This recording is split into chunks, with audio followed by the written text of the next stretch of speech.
Hello students, कैसे हैं आप सभी? I hope you all are fine. Our today's topic is unorganized retailing. जैसा कि आप सभी जानते हैं, कल हमने पढ़ा था ऑर्गेनाइज्ड रिटेलिंग, अनऑर्गेनाइज्ड रिटेलिंग और ऑर्गेनाइज्ड रिटेलिंग हमारे रिटेलिंग के टाइप्स होते हैं। जो हमारा अनऑर्गेनाइज्ड रिटेलिंग है, सबसे पहले हम पढ़ेंगे मीनिंग क्या होता है अनऑर्गेनाइज्ड रिटेलिंग का। मीनिंग क्या है हमारे अनऑर्गेनाइज्ड रिटेलिंग का? अनऑर्गेनाइज्ड रिटेलिंग वो रिटेलिंग होती है जिसमें डील करने के लिए हमारे बिजनेसमैन को इस रिटेल बिजनेस को किसी भी एक्ट के अंदर, किसी भी स्पेसिफिक एक्ट के अंदर रजिस्टर नहीं करवाना होता है। कोई भी पर्सन इसके अंदर अपने रिटेल स्टोर को खोल सकता है, उसे हम क्या कहते हैं? Unorganised retailing. जैसे कि हमारे लोकल किराना शॉप्स हो गए, लोकल क्लोथिंग की शॉप हो गई, लोकल जो हमारे शूज़ वेंडर्स हैं, वो सब कुछ हमारे अनऑर्गेनाइज्ड रिटेलिंग के अंदर आ जाते हैं। जो हमारे अनऑर्गेनाइज्ड रिटेलर हैं वो नॉर्मली अनब्रांडेड प्रोडक्ट्स को सेल करते हैं, उसके साथ ही उनके पास ना ही कोई लेटेस्ट टेक्नोलॉजी होती है अपने प्रोडक्ट्स को प्रोड्यूस करने और सेल करने के लिए, और उनकी अकाउंटिंग करने के लिए उनके पास कोई लेटेस्ट टेक्नोलॉजी नहीं होती है। ये सब कुछ अनऑर्गेनाइज्ड रिटेलिंग के मीनिंग के अंदर आता है। अनऑर्गेनाइज्ड रिटेलिंग क्या होता है? जिसमें कि बिजनेस करने के लिए जिस रिटेलिंग बिजनेस को करने के लिए हमारे रिटेलर को किसी भी एक्ट के अंदर उस बिजनेस को स्पेसिफिक एक्ट के अंदर रजिस्टर नहीं कराना होता है, उसे हम क्या कहते हैं? Unorganised retailing. बेसिकली जो हमारा अनऑर्गेनाइज्ड रिटेलिंग होता है वो ऑर्गेनाइज्ड रिटेलिंग का बिल्कुल अपोजिट होता है। उसके बाद है हमारे फीचर्स ऑफ अनऑर्गेनाइज्ड रिटेलिंग। क्या क्या हमारे अनऑर्गेनाइज्ड रिटेलिंग के कैरेक्टरिस्टिक्स, फीचर्स या नेचर होता है, अब हम वो पढ़ेंगे। सबसे पहले है ट्रेडिशनल फॉर्मेट। जो हमारा अनऑर्गेनाइज्ड रिटेलिंग है वो हमारा ट्रेडिशनल फॉर्मेट है, वो पहले के टाइम से चला आ रहा है। हमारे जो पहले के टाइम के रिटेलर्स थे वो स्पेसिफिकली अनऑर्गेनाइज्ड रिटेलिंग के थ्रू ही रिटेलिंग का बिजनेस करते थे। पहले के टाइम में कोई बिग बाज़ार या बिग शॉपिंग कॉम्प्लेक्सेस नहीं होते थे, लोकल पर्सन्स ही रिटेलिंग के अंदर डील करते थे। उसके बाद है हमारा सेकंड फीचर एम्प्लॉयमेंट पोटेंशियल। जो हमारा अनऑर्गेनाइज्ड सेक्टर है वो भी हमारे ऑर्गेनाइज्ड सेक्टर की तरह एम्प्लॉयमेंट अपॉर्चुनिटीज़ प्रोवाइड करता है पर्सन्स को। एक रिटेलर को अपने शॉप को रन करने के लिए डिफरेंट पर्सन्स की ज़रूरत होती है, लेकिन ये ऑर्गेनाइज्ड रिटेलिंग के कंपैरिजन में कम एम्प्लॉयमेंट प्रोवाइड करता है। जबकि इसमें एम्प्लॉयमेंट अपॉर्चुनिटी है लेकिन ऑर्गेनाइज्ड रिटेलिंग से कम एम्प्लॉयमेंट अपॉर्चुनिटी अवेलेबल है हमारे अनऑर्गेनाइज्ड रिटेलिंग के अंदर। थर्ड पॉइंट है नो लीगल प्रोविजंस। जो हमारा अनऑर्गेनाइज्ड रिटेलिंग है उसके अंदर जो हमारा रिटेलर है उसे कोई भी लीगल प्रोविजंस को फॉलो नहीं करना होता है। किसी भी तरीके के एक्ट के अंडर उसे अपने बिजनेस को रजिस्टर नहीं कराना होता है। तो इसमें किसी भी तरीके की कोई लीगल फॉर्मेलिटी हमारे रिटेलर को फुलफिल नहीं करनी होती है। फोर्थ है हमारा पर्सनल टच। जैसे कि मैंने कल बताया था, personal touch means personal relation. जो अनऑर्गेनाइज्ड रिटेलर है वो हमारे लोकल एरिया में ही ऑपरेट करता है, तो इसके कारण क्या होता है कि हमारा जो पर्सनल टच है उन रिटेलर्स के साथ बन जाता है। हम आपस में एक दूसरे को अच्छे से जानने लग जाते हैं, जिसके कारण हमारे रिलेशंस एक पर्सनल रिलेशन बन जाते हैं अनऑर्गेनाइज्ड रिटेलिंग के अंदर। फिफ्थ हमारे फीचर का पॉइंट है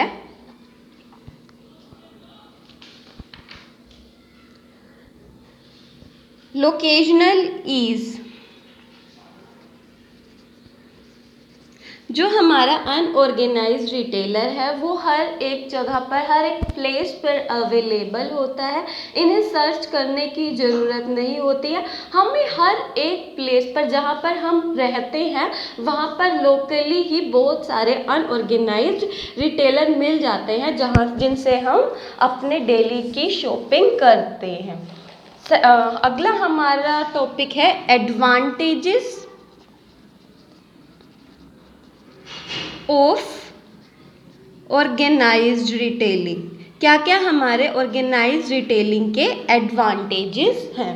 सबसे पहले है हमारा फर्स्ट हमारा एडवांटेज है कन्वीनियंट लोकेशन।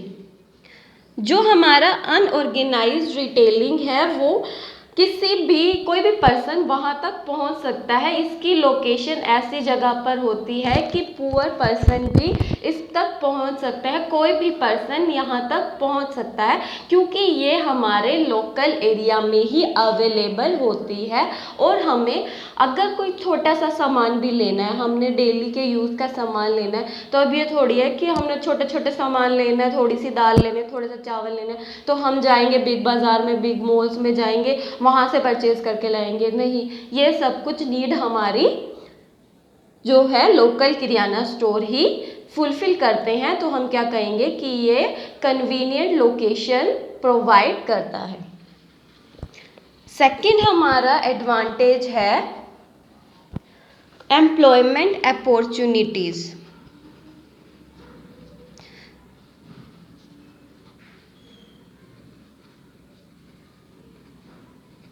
जो हमारा अनऑर्गेनाइज्ड रिटेलिंग है वो बहुत से पर्सन्स को एम्प्लॉयमेंट अपॉर्चुनिटीज़ प्रोवाइड करता है।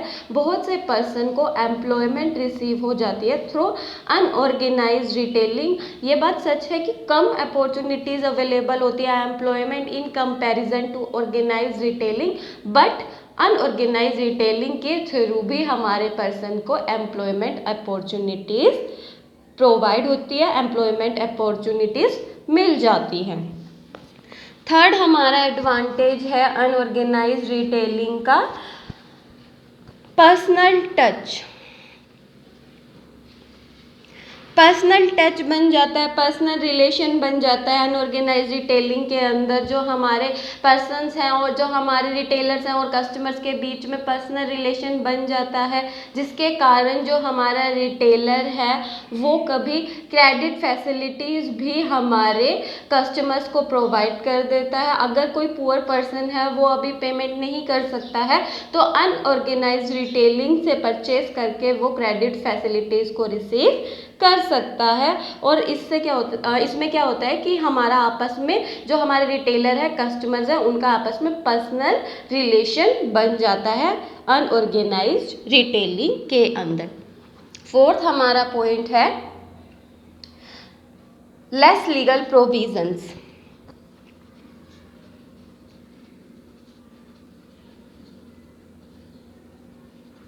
जो हमारा अनऑर्गेनाइज्ड रिटेलिंग है उसमें एक पर्सन को रिटेलिंग बिजनेस को स्टार्ट करने के लिए किसी भी तरीके की कोई ज़्यादा लीगल प्रोविजंस को फॉलो नहीं करना पड़ता, किसी तरीके की उन्हें कोई प्रॉब्लम नहीं आती, किसी तरीके से उन्हें अपने बिजनेस को रजिस्टर नहीं कराना पड़ता, बहुत सारी फॉर्मेलिटीज़ को फुलफ़िल नहीं करना पड़ता, जिससे कि उनको बिजनेस करने में आसानी होती है। इसलिए क्या कहेंगे कि हमारे ये लेस लीगल प्रोविज़न एक एडवांटेज है अनऑर्गेनाइज्ड रिटेलिंग के अंदर। कोई भी पर्सन इस बिज़नेस को स्टार्ट कर सकता है क्योंकि इसमें लीगल प्रोविज़न्स कम है। उसके बाद फिफ्थ हमारा पॉइंट है माइंडसेट।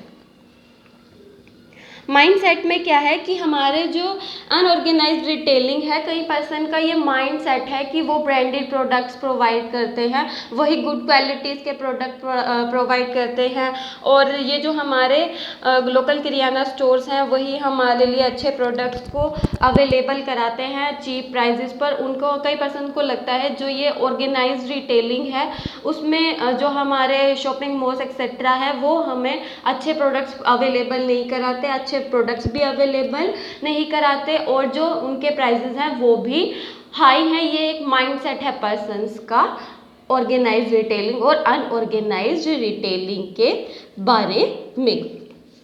नेक्स्ट हमारा टॉपिक है डिसएडवांटेजेस ऑफ अनऑर्गेनाइज्ड रिटेलिंग। क्या क्या डिसएडवांटेजेस हैं हमारे अनऑर्गेनाइज्ड रिटेलिंग के। फर्स्ट है हमारा कंपटीशन। जो हमारा ऑर्गेनाइज्ड रिटेलर है वो बेटर क्वालिटी के प्रोडक्ट्स प्रोवाइड करता है, बेटर फैसिलिटीज़ को प्रोवाइड करता है, उसके अलावा बेटर टेक्नोलॉजी का यूज़ करता है, जिसके कारण जो हमारा अनऑर्गेनाइज्ड रिटेलर है उसे ऑर्गेनाइज्ड रिटेलर के साथ कंपटीशन को फेस करना पड़ता है। और इसके अलावा क्या है, जो हमारे सर्विसेज हैं वो कहाँ पर बेटर है, ऑर्गेनाइज सेक्टर में बेटर है, जिसके कारण स्टिफ कंपटीशन अनऑर्गेनाइज सेक्टर को फेस करने पड़ते हैं विद ऑर्गेनाइज सेक्टर, जिसके कारण जो हमारे अनऑर्गेनाइज्ड सेक्टर है उसके ग्रोथ के चांसेस कम होते हैं।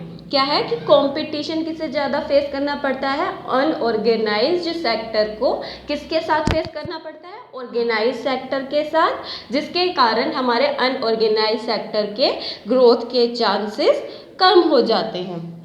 सेकंड है हमारा डिसएडवांटेज लेस अट्रैक्टिव। जो हमारा अनऑर्गेनाइज्ड सेक्टर है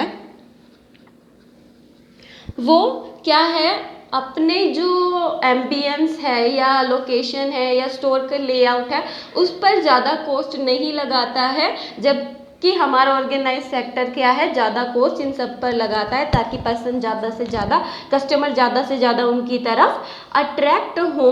तो क्या कहेंगे हम, अनऑर्गेनाइज सेक्टर कैसा है, लेस अट्रैक्टिव है कस्टमर्स के लिए, क्योंकि वो कॉस्ट नहीं लगाते हैं स्टोर की एम्बियंस या स्टोर के लेआउट पर।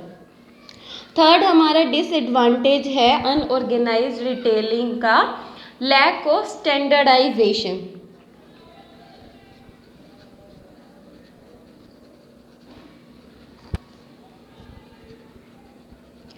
जो हमारा अनऑर्गेनाइज्ड सेक्टर है उसमें क्या है, स्टैंडर्डाइजेशन का लैक है, क्योंकि ये डिफरेंट क्वालिटीज़ के प्रोडक्ट डिफरेंट प्राइजेस पर सेल करते हैं। वो ऐसे प्रोडक्ट्स को सेल करते हैं जो डिफरेंट होते हैं क्वालिटी में, कॉस्ट में, एक्सेट्रा में। इसलिए हम कहेंगे कि जो हमारा अनऑर्गेनाइज्ड सेक्टर है उसमें स्टैंडर्डाइजेशन की कमी है। फोर्थ हमारा पॉइंट है